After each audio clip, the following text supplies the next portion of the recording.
And going in alphabetical order, we are going to start with candidate Lena Doe. If you can please unmute and get us started.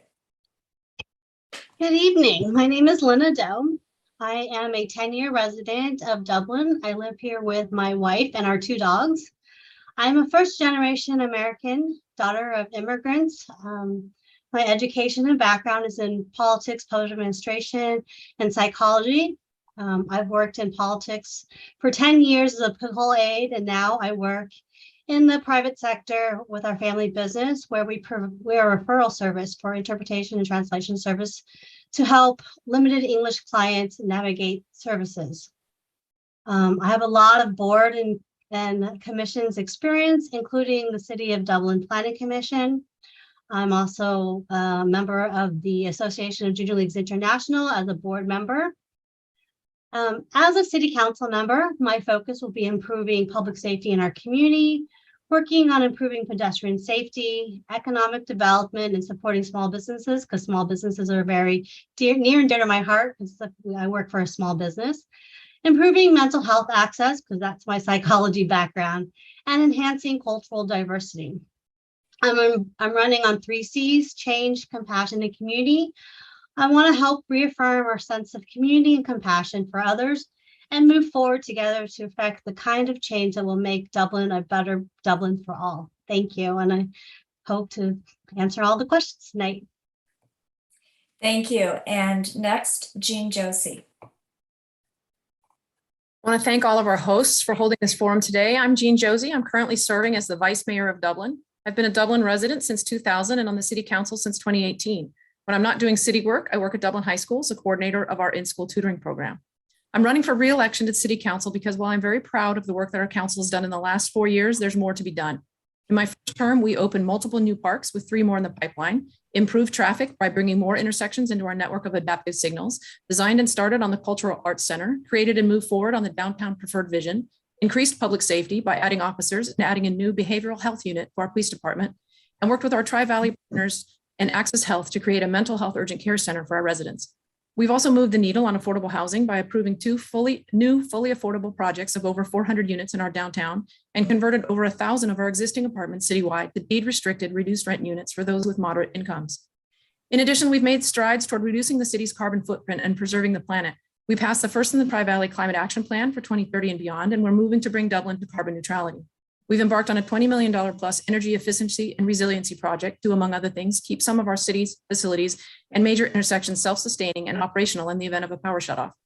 Finally, we worked very hard to give our businesses and our residents everything we could to help them weather the COVID storm.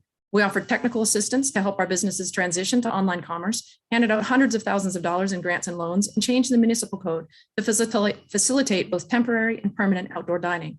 We gave our residents rental assistance so they could stay in their homes. In the next 4 years, I will continue to build on these quality of life issues for our residents. Public safety, economic development, recreation opportunities, affordable housing, and environmental and fiscal sustainability are priorities for our residents and for me. Our residents and business owners know they can trust that I have the experience and the knowledge to make sound decisions for the City of Dublin. Thank you. And candidate Kadri. Good evening, everyone. First of all, I'd like to thank the organizers from Pleasanton Weekly, the Dublin San Ramon Women's Club, as well as the Dublin Chamber of Commerce. I'd also like to thank all of the Dublin residents for joining us today. By way of formal introduction, my name is Kashif Kadri, and I'm running for Dublin City Council. My wife of 19 years and 10-year-old son, who's a 5th grader at Amador, love our community and everything it has to offer. Over the past 15 years, as an involved and active local citizen, I've been serving in a number of serving our community in a number of various boards and commissions. I currently serve on the Dublin Planning Commission as an alternate. I serve on the Alameda County Public Health Commission, the Dublin Unified School District Citizen Bond Oversight Committee, and the Amador Elementary School Site Council as president. On a professional level, I'm a scientist by training, and I've held multiple leadership roles, including business development, partnerships, commercial operations, strategic planning, and product development. My key priorities are increasing affordable housing and improving Dublin's infrastructure. As a planning commissioner, I've been pushing for more inclusive housing on every new project and will absolutely continue to do so. The second priority is around partnering with small businesses to support them, particularly in the context of COVID. On the Economic Development Committee, as well as working with friends and family who own small businesses, it's important to help them with the struggles that they're faced with. And it's my goal to implement every effective support program. And then the third priority is around environmental sustainability.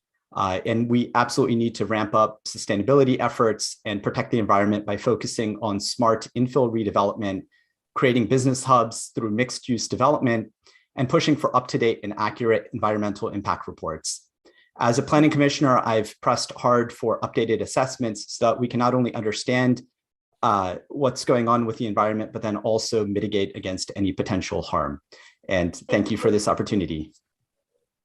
Thank you.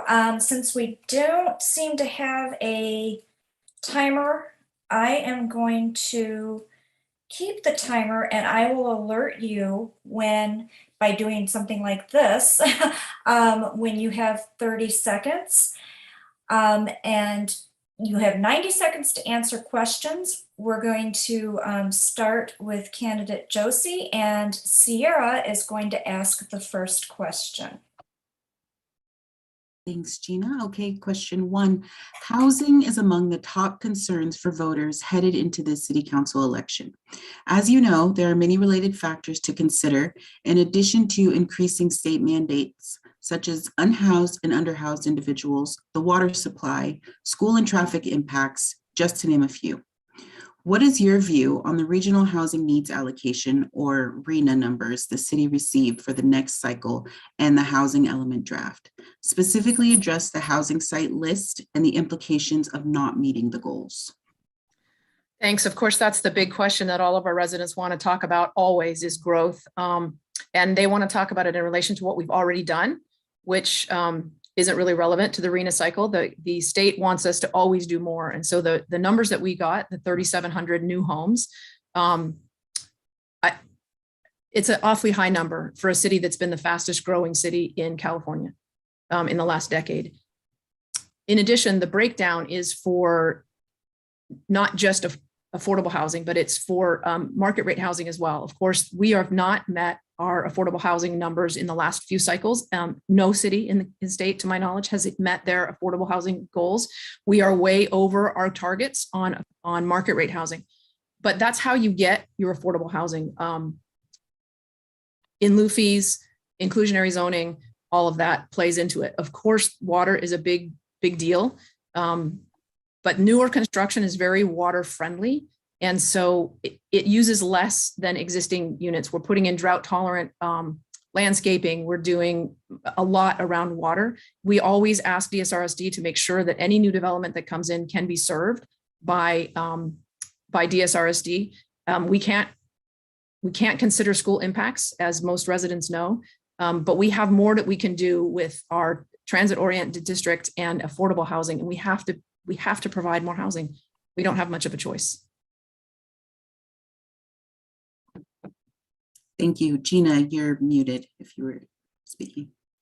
You can go ahead and next candidate would be candidate Kadri. 90 seconds. Yeah, the housing shortage is a really big concern, not just in the Bay Area in general, but in Dublin in particular. The city has been seriously deficient in meeting its allocations in the last RHNA cycle. And really, to be a vibrant and sustainable city, Dublin needs to seek to be truly inclusive. That includes our seniors and first responders and teachers. We need to really expand our affordable housing across income and economic categories. And I would look forward to partnering with affordable housing advocates and experts to explore concrete action steps that the city council can take to ensure that we meaningfully address this critical gap in housing. At the same time, I firmly believe that the growth needs to be sustainable. This means that we should not expand at the expense of our limited greenery and open space. It means that we need to have the infrastructure, including public transport and transit, schools, water, sewage, trash, clean energy to serve all of the residents. My goal would be to promote Dublin that is building towards a vision of a model 21st century, one that's livable, vibrant, and deeply rooted in environmental sustainability. And if elected, I will strive towards this vision of a vibrant, inclusive and sustainable city. Thank you. Thank you. Candidate Doe. Yeah, I understand the arena thing. As a political aide, we dealt with that. And every city struggles with the numbers that the state hands down. And, you know, as a city, as my fellow, you know, candidates have said, that we struggle with it and we have a hard time with it. But, you know, we also need to start thinking creative ways to do this, because we do need to keep our open spaces, because that's what makes Dublin special. So we need to look at, you know, other opportunities. And I know that we have many houses developments down the pipeline, and it's important, but we also need to be smart about the growth. We can't build just because the numbers are there and we're required to do that. And I know there's, you know, penalties if we don't, you know, make those numbers. I understand that, but we also need, you know, to be understandable that we are a city where we're running out of space. We need to think of creative methods to make these goals work, but we also need to be smart about it. We need to look at, can we sustain this growth if we keep on developing and not look at the environmental impacts, the water shortage. You know, we are in a drought, and if we can't, you know, sustain the water we have now, how are we going to be able to sustain the future, you know, residents of Dublin when we don't have enough water? So as, you know, if elected as city council, I'm going to, you know, be cooperative and try to figure out ways to, you know, work and make sure that we are smart about the way we grow and hopefully sustain, you know, our community for the future. Thank you. Okay, moving on to the next question. I'm trying to find a better sign for our 30 seconds. And we are going to start with candidate Kadri. Earlier this year, the council reversed a decision on an East Ranch project that included 573 housing units as it faced a citizens referendum, only to then have to reapprove the project with new terms when the developer amended its proposal. Please reflect on the East Ranch process, the amendment, and the council's decisions. What, if anything, could have or should have been done differently? That's a very challenging and great question. I think fundamentally, it's important to recognize that that particular project was approved quite a few years back. I think a critical gap in terms of the city and how it approached that development project, there was a gap around communication. As a city council member, I would focus a lot of time and effort on community engagement and education so that everyone understands the history of that particular project and be able to respond to any requests, questions, issues, concerns that citizens have appropriately. I think fundamentally, one of the biggest problems was just understanding that project was earmarked quite a few years ago and was entitled essentially to move forward. The other big concern that I saw with that project in particular was around partnership. There were a lot of concerns about the environment, around school, and around water. As I mentioned, I am part of the Citizen Bond Oversight Committee, so I've got a really good working relationship with several members of the school district, which I plan on leveraging as a city council member. Then also I had the privilege of working or attending the Water Academy and have a lot of contacts within DSRSD as well as Zone 7. So it's about community engagement, education, and partnership. Thank you. And candidate Doe. Can you repeat the question, please? Okay.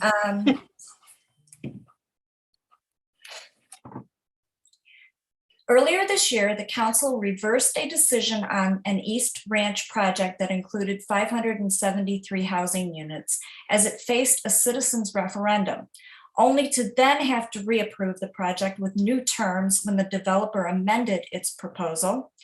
Please reflect on the East Ranch process, the amendment, and the council's decisions.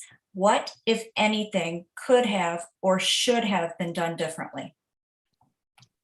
You know, like my fellow candidate said, this was, a development that was earmarked, and but the citizens spoke up. And so there was obviously concerns on their part. And so it's important, to have communications and also to take into account what, the residents are saying and what they're, stating, and help them understand and bridge the gap. I think that's what tends to be missing a lot is communication. If you're not in the know, you don't know.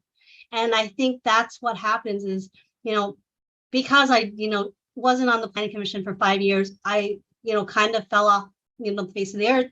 And I didn't feel like I knew what was going on. So I can understand, the citizens' frustrations, when a development comes up and they don't feel like they have an input into it. And then, to see the city council go again and improve it after they, threatened a referendum. And we've seen a lot of that. So it's important to, have community meetings and have understanding and have openness and transparency, in which seems to be a lot that's missing. And, that's what, I think a lot of people wish to see. Thank you. Thank you. And candidate Josie. Sure. And of course, my perspective is a little bit different, having been on the council that approved the project. And I agree with both of my colleagues that said that communication was a bit of a problem. The people that started the referendum heard the communication, but the citizenry at large did not hear the communication. And so we tried really hard to get the message out over and over and over again that we had limited discretion on that particular project. And the discretion that we had was about how to satisfy the inclusionary zoning requirement, the affordable housing piece on that project. As Kashif alluded to, the project was not approved years and years ago, but the East Dublin specific plan was approved years and years ago, and that area was designated for housing a long time ago by the voters of Dublin. And so when a project comes to the city council that is consistent with the specific plan and the general plan, we have very little discretion about whether we can turn that down, because property owners are entitled to build the things on their property that property is basically zoned for. So we tried to communicate to the residents that we had discretion on how they satisfied the affordable housing piece, and that was all we had discretion on. So when it was referended, we couldn't stop those houses, but we lost the negotiated piece that the developer had agreed to go over and above on affordable housing than what they were required to do. And unfortunately, that's the piece we lost. We had never had the discretion to turn down the 570 homes. So that was unfortunate, and we could have done a better job of communicating that. Thank you. And Sierra, you want to take over? Yes, thank you. This question will begin with candidate Doe. SCS Development Company has submitted plans over the years for a 77-acre area off Tassajara Road. The plan approved by the council is a mixed-use development that could include 650 residential units, as well as a large retail component. What are your thoughts on this project and the approach taken by the city and the developer? I know this is a lot that's in contention right now, and the idea of retail is great, but, looking at the plans, there are not, as much retail that could be, planned in there. It's a great, it looks great on paper. I haven't looked into it as much as I should have. But I know this plan, and I know that there are, great ideas, but, there could be some other changes, and I would love to see more affordable housing. I know there's some, plans for that. It's a lot of homes in a lot of space that's, could have more openness. But, as a plan, it's under contention.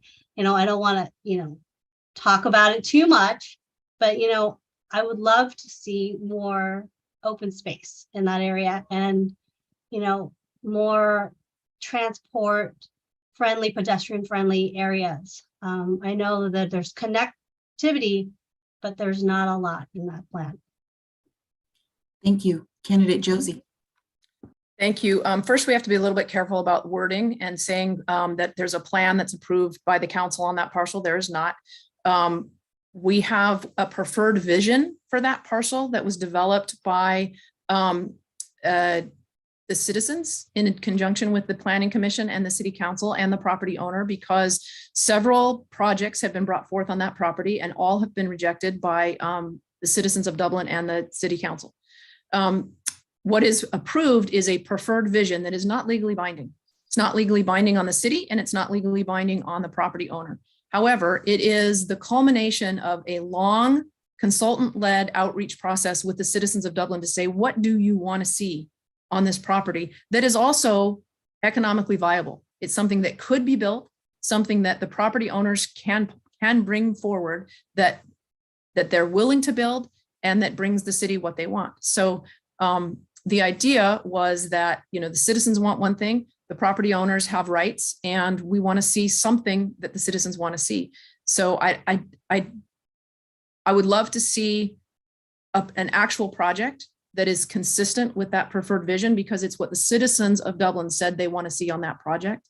And I'm excited to see what comes before us, because I agree, we want a mix of things on that site that is feasible to build.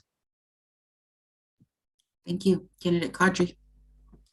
Yeah, so I had the privilege, as I mentioned, I'm on the Planning Commission, and I had the privilege of sitting through a study session on that property. I'm excited about the level of community engagement that the city and developers have partnered with, and getting a really good response and communication going. I think fundamentally we need to focus on both supporting current businesses, obviously within Dublin, and then also attracting new businesses through economic development, both of which I have quite a bit of experience with on a professional level. Additionally, we need to find ways to deal with high employment and bring some of those jobs to Dublin. We need to create programs to grow, sustain, and support businesses, and connecting them with the community and providing them the right incentives to thrive. And as part of that project and beyond that project, it's important that we build a vibrant, environmentally and economically sustainable city that has the balance of both homes and businesses, as the case of this project. This is going to help promote a healthy and sustainable, walkable, bikeable city, and keep some of those tax dollars within Dublin, and support the city's needs. You know, this is a vacant lot at the moment, and I think by focusing on similar lots and creating mixed use spaces, we can attract a variety of the housing and commercial and retail businesses to ensure that Dublin can grow into that vibrant, economically sustainable city that we all envision. And it's important to set the tone for future development through thoughtful land use and planning. Thank you. Next question, we are going to start with candidate Josie. And that was kind of a nice segue into this one. As the pandemic guidelines have eased, the council recently approved an action plan to help businesses reimagine and retool their operations. What are your thoughts on the plan and its phases? In what other ways should the council and the city support existing businesses and attract new businesses? Oops, turn my mic off. Yeah, I'm really excited about our economic development team, the things that we were able to do during the pandemic, the things that we're doing going forward. We first and foremost want to support the businesses that we have. We gave away a ton of money during COVID, both of our own general fund money and also of pass-through money from the state and the feds, to make sure that the businesses that we have here were able to survive here. We did non-monetary support as well, with technical assistance to get the businesses that weren't online so that they could pivot. We helped with outdoor dining and temporary use permits and things like that. But going forward, we're past that emergency stage now. Now we want to both support our existing businesses and bring new businesses, and small businesses, large businesses. We want to get jobs producers here. We want to bring in high-tech businesses here. We have a ton of quivers in our arrows in our quiver, from tax incentives to helping find opportunity sites. That's not helping. There's no numbers moving on that. I'm not quite sure. Just 30, sorry. Sorry about that. And we have a great economic development team that is always reaching out to our businesses, always doing new promotions for the existing businesses, helping companies that we're trying to attract here find opportunity sites. And that is an absolute focus of mine, is trying to find new businesses and support the ones that we have. Sorry, I was a little distracted about that. That's okay. I let it go a little bit. Thank you. I promise not to touch the buttons anymore. Okay. Candidate Kadri. Yeah, excellent question. As I mentioned at the beginning in my opening, small business support is very near and dear to my heart. I've got a lot of friends and family that own small businesses here within Dublin and outside. And unfortunately, in the context of COVID, a lot of them have been forced to make the very difficult decision to close. We need to, as I mentioned, focus on supporting current businesses and then also attracting new businesses through economic development. As a planning commissioner, we helped pass the easing of outdoor dining restrictions. I think that's critical. Just a very responsive action that could be taken by the city and allowing some of those businesses to keep their doors open. I also think it's really important for the city to connect small businesses with resources that exist, and that comes through communication and education. There are several local programs, state programs, federal programs that can help keep small businesses going, not just to survive but thrive in this really difficult situation. I'll end with just two quick notes. One is that there are a lot of really creative programs that are being done through the Dublin city, things like Taste of Dublin. I think we need to encourage that sort of thing to get people out. And the second is in terms of economic development. As a scientist, I would love to see more biotech and life science, and that creates a nice tax base for the city. Thank you. And Candidate Doe. This question is near and dear to my heart. As a child of small business owner, future owner of that business, I watched my parents struggle to survive this business, and during COVID. And we're lucky that we survived, but we're not back to where we were. And I would say most small businesses will say that they're not 100%, they're not even 80%, maybe 75% if they're lucky. This pandemic was hard on many businesses, and as a small business owner, I know it's it's a struggle. And I want to first of all commend the city for all the work they've done and all the things they've done to reach out to the small businesses. And as Kashyap said, they did Taste of Dublin and all this, highlighting our businesses.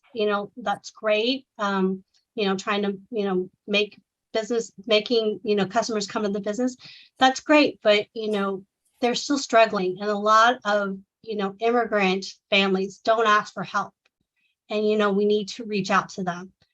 And so, as someone, who, thinks we need more businesses, we also need the infrastructure for, scientific buildings and, other kind of, high-tech industries. If we don't build them, then, how are we going to get them to come here and, entice them? But, as a city council member, I'm going to help, bring in more businesses and work with our economic development department and see what we can do to make our company. Thank you. Sorry about that. Do you want to take That's over, okay. Sierra? We're winging it here. Okay, our next question will begin with candidate Kadri. What responsibilities do you believe the city and council have as it relates to the public school system in Dublin? In what ways can and should the city government work with the Dublin Unified School District to achieve common goals that benefit students, families, and the entire community? Yeah, great question. So as I mentioned in my opening, I currently sit on the Dublin Unified School District Citizen Bond Oversight Committee. That committee oversees all of the bond measures, how we're spending money, and keeping the school district honest, right? There's a fiduciary responsibility around that, and making sure that there's a lot of transparency and accountability.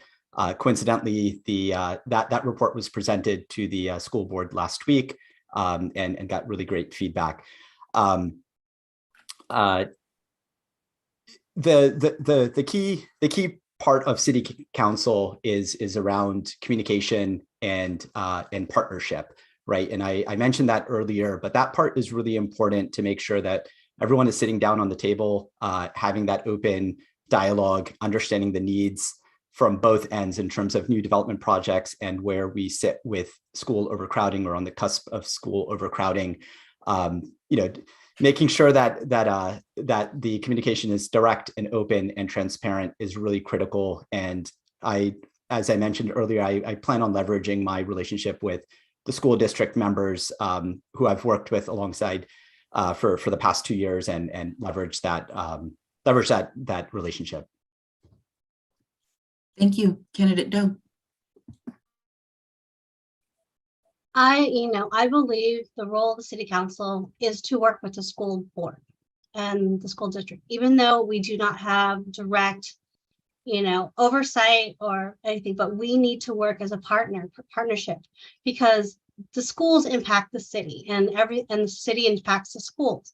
So, when we develop something, then, the schools get overcrowded if we don't, work with them and discuss what the impact is.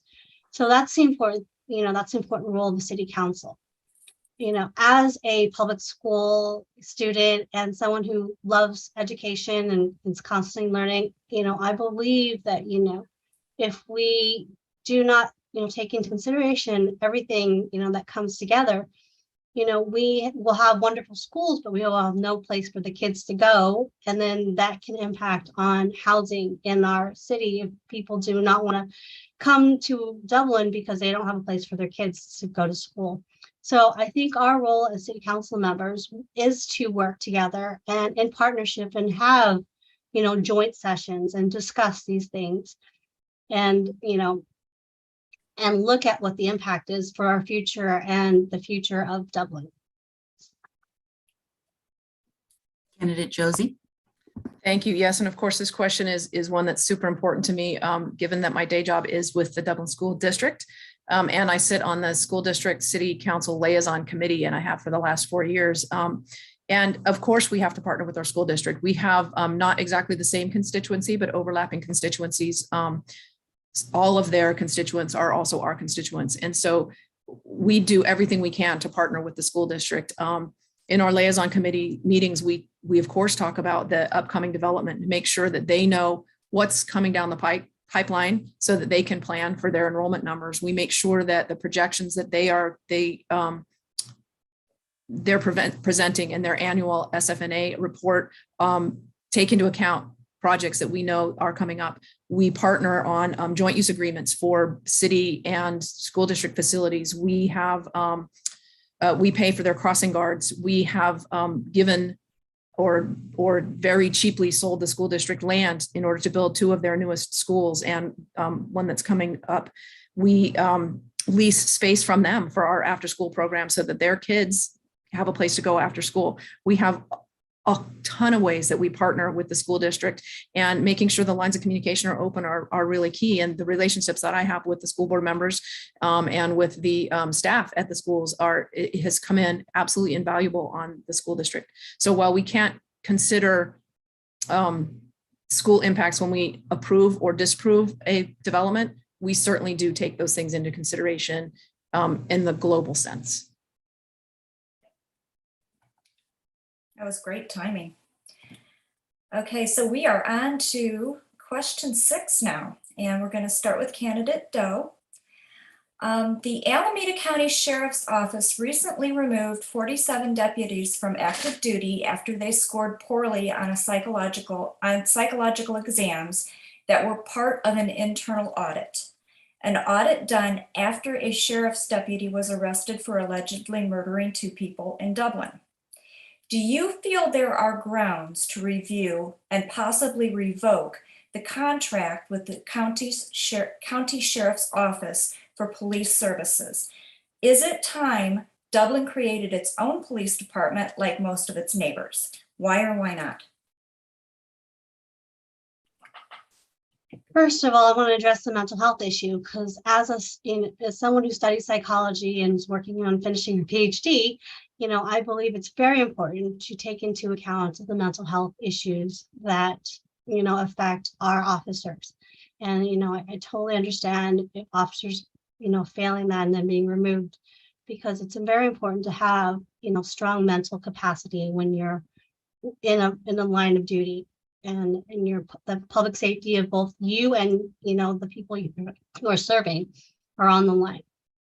As for the idea of, revoking the contract of the sheriff's department and creating our own police department, I think it's important to, have a study about that and see what the impact of the budget would be on our city. There's fiscal impacts of creating your own thing, and, moving from one type of service to another is going to have growing pains.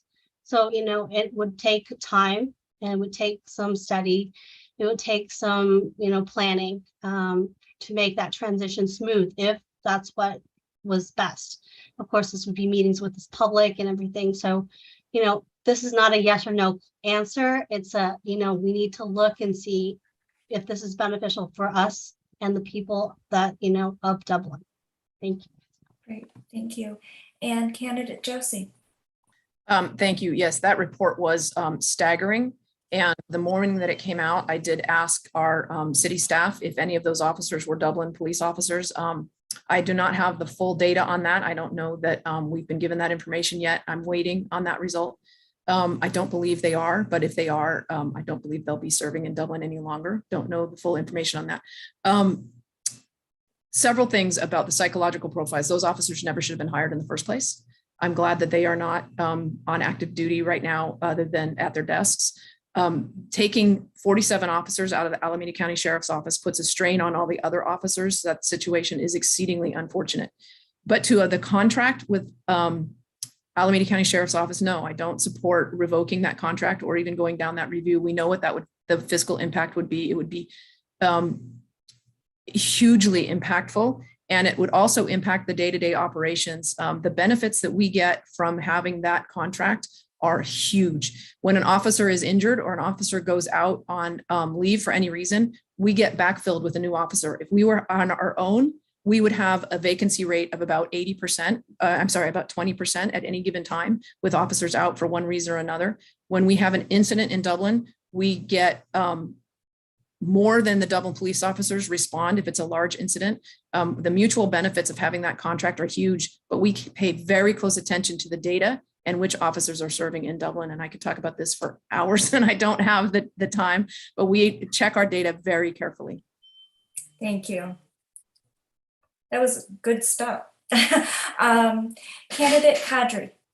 Yeah, a few points. So first of all, we all deserve the right to feel safe where we live, work, and play.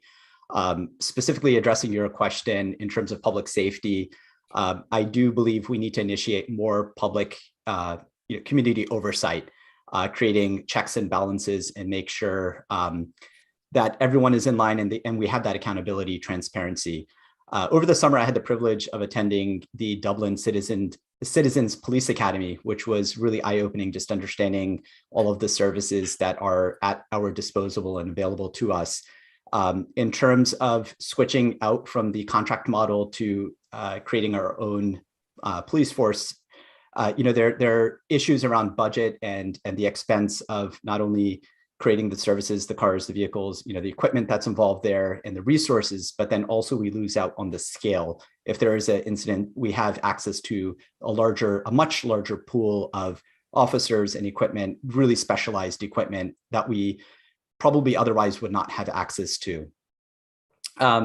And the last thing that I'll say is just around mental health. I think that's another area that we need to focus on, not just with the officers, but the residents, and making sure that everyone has access to mental health services, focus more on prevention as opposed to reaction.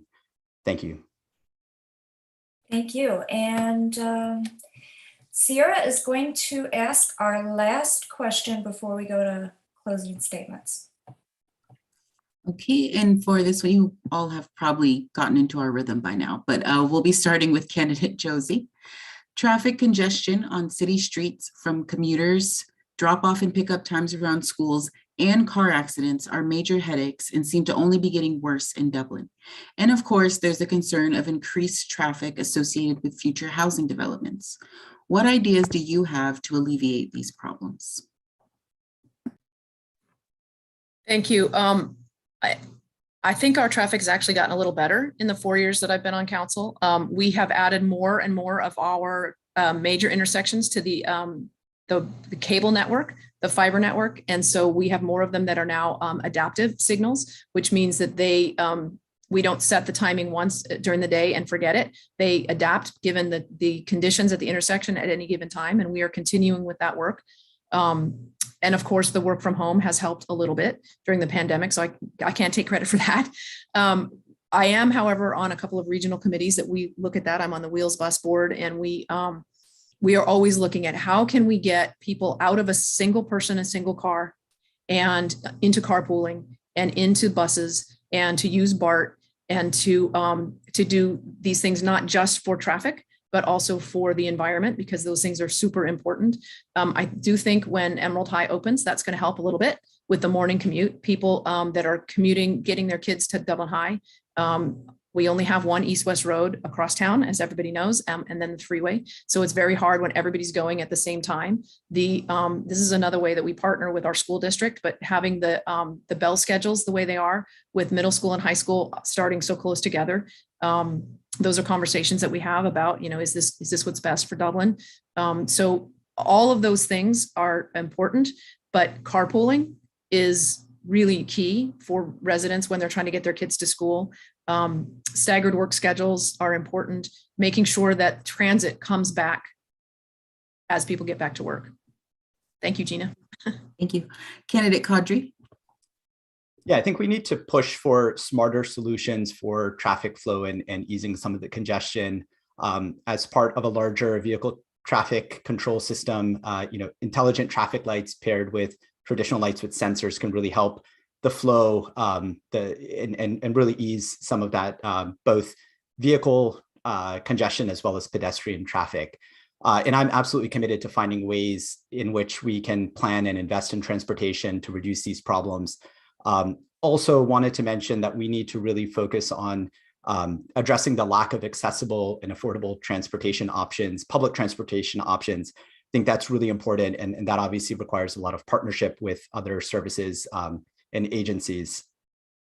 I also want to mention in terms of on the string of partnership, right? School safety is something that you brought up, and it's something that's near to my heart. Serving on the school site council at Amador Elementary, school safety is a big concern, and I think that again is going to be a partnership with the school districts, the city, and police, making sure that there's enough monitoring and access to safety, particularly around drop off and pickup times.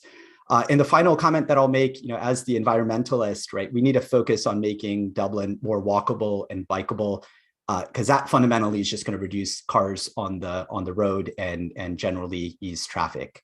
Thank you. Candidate Doe. This is a question that's always near to me because I always tell people, when I moved here, I used to be able to ride my bike and feel safe. And I think in the last 10 years, it's because there's more cars on the road and people are not paying attention, or there's more residents, and there people just, not paying attention to traffic safety and traffic rules. So that's why I want to run on pedestrian safety and making our streets, easy to ride a bike or, navigate the streets and feel safe. I tell people, I walk my dogs in the morning, every morning. And, there are days that I'm scared to cross the crosswalk because someone just turns around the corner and not stop. So we need to work on that. Also, we need to make sure that we have dependable transit, public transit. And, as Kash had said, we need to make partnerships because it's not a one town thing. It's partnership to make sure that the connectivity is there and that we can get from one place to another, and, that things are on time.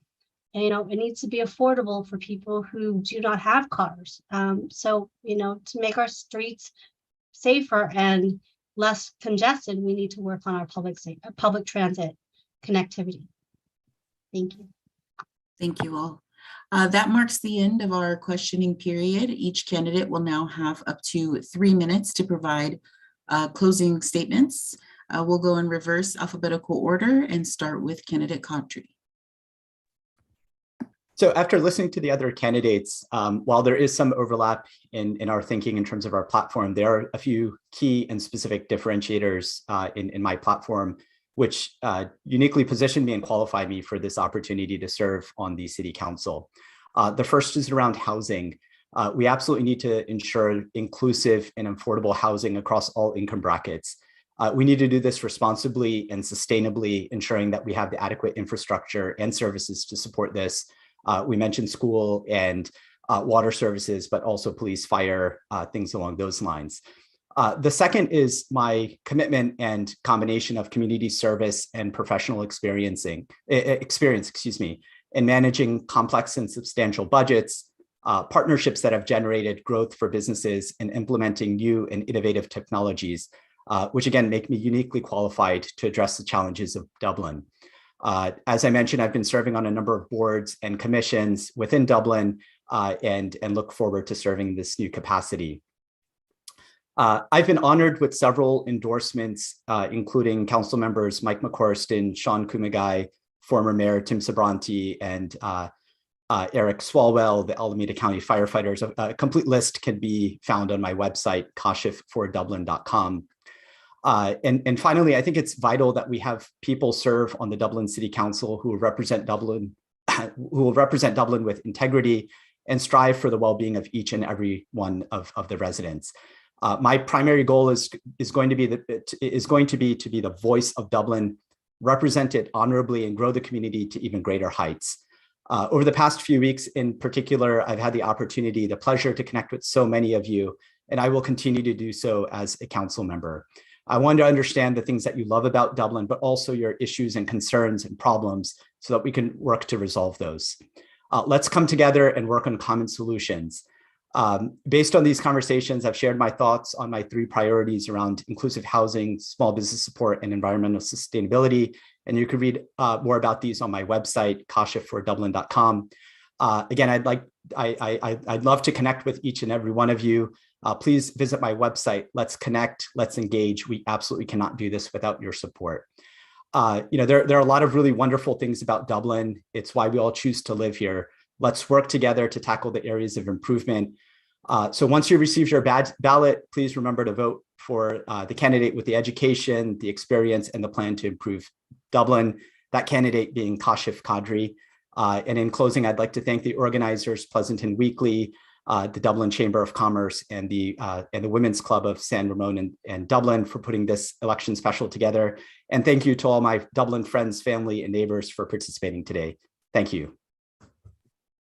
Candidate Josie. You are on mute. Sorry about that. I want to again thank our hosts for hosting this forum so that the residents have an opportunity to hear from all of the candidates. Our residents know I'm the candidate with the knowledge, the experience, and the relationships and the support across the community. They know that I was instrumental in getting our diversity, equity, and inclusion task force to go beyond policing to look at everything we do in Dublin, from our hiring practices to our rec guide offerings to our festivals and everything in between. We've recently adopted dozens of recommendations from our task force to improve equity in Dublin. And as an educator, equity is at the core of everything I do. This issue is so important to me that I've been appointed to serve on the National League of Cities Race, Equity, and Leadership Council with about 50 other mayors and council members from across the country. Each of us on council also serves on regional committees, and I serve on both the Tri-Valley Transportation Council, which I currently chair, and on the Livermore-Amador Valley Transit Authority, which operates the Wheels bus. Through these 2 agencies, I'm able to really advocate for complete streets solutions to our region's traffic. I've also been a leader on climate action. In fact, in my first few months on council, I introduced a ban on styrofoam takeout containers as Dublin was still allowing them. I'm pleased to say that my colleagues agreed with me and we phased them out in favor of more environmentally friendly alternatives. I currently represent East Bay cities on the League of California Cities Environmental Quality Policy Committee, where I help advocate for legislation to help address the climate crisis. Going forward, my priorities are to continue to ensure that Dubliners can enjoy a high quality of life. That means that there are plenty of housing choices and going beyond deed-restricted affordable housing to true housing affordability. Prioritizing quality of life means continuing to build parks that have the amenities that the changing demographic of Dublin wants, and continuing to push forward on making our downtown preferred vision a reality.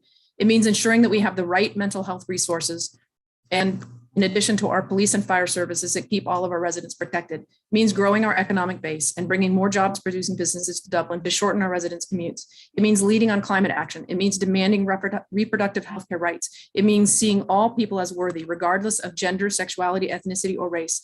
And it also means remaining fiscally prudent and keeping an eye on our bottom line so that we can continue to maintain what we've already built.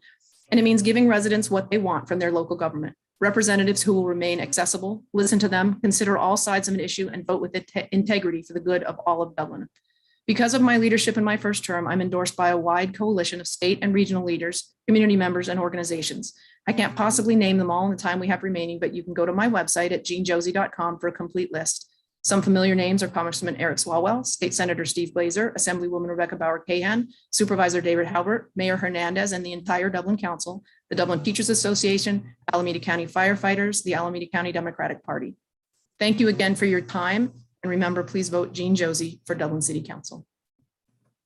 Thank you. And last but not least, candidate Doe. I also thank you all for this opportunity tonight, and all residents of Dublin that are watching this broadcast and be viewing it not live. We hope that we, answered your questions and that you had, a great opportunity to get to know each other of us. You can always check out my website for more information, linadoe.com. I think the one thing that makes me unique with these fellow candidates is that although I have experience with city issues as a former planning commissioner and other boards, commissions, I've been on the Alameda County Mental Health Board, but I haven't been directly involved in more than 5 years. So I will bring in a new perspective and lens to the issues. And that goes the same way with the school district. I don't have children in the school district, but that doesn't mean I don't care about the schools.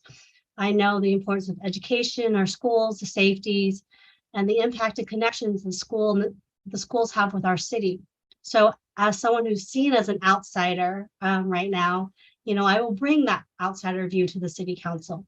I will bring a new perspective, a new lens. I will bring all my experience in public service as well as private service. So I deal with, billions of dollars of budgets when I was, city working in city councils and school board of supervisors. I have experience in analyzing policy, and I know that, I don't have all the answers, and I know that the residents of Dublin has answers too. And so I know that I will be accessible and be the kind of city council member where, I will look and have, look to you to, give me what your experiences are, because my experiences are different than your experiences. And it's important to make the understanding that, you need to bring in all the different, perspectives out there to understand. And I think that's the one thing that's been great about meeting people, is learning and being open to what they have to say in their perspectives, and to, understand where they're coming from, because it's important to, to understand a resident of Dublin who's been here for 30 years as someone who just moved here the other day.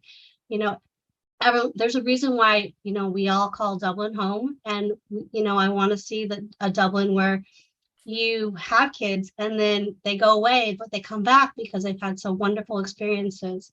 And, my, role as city council member is to make those experiences that we will have for the future, where the future of Dublin is here, and they will bring back and raise their families to be future Dubliners. Thank you. Thank you so much. On behalf of the Pleasanton Weekly, I'd like to thank the candidates again for Dublin City Council for participating in tonight's forum. Candidates for Dublin San Ramon Services District will speak after this. Given our late start, our timeline is a little off, but we're going to take a little break as we prepare for the next event. And yeah, bear with us in the midst of all of this. To our viewers, you will be seeing our little shenanigans here. So yes, yes. I was going to mention we will be live, and so bear with us as we converse amongst ourselves and figure out a better timer. But to these three candidates and the people who were waiting patiently, thank you. And thank you for your patience, your understanding with the wonky timer and all of that. But we had another 5 questions we could have asked, and we really appreciate your time, patience, and your understanding. Thank you for tuning in, everybody. Thank you. Have a great night. Thank you. Thank you, candidates. Bye. Good luck.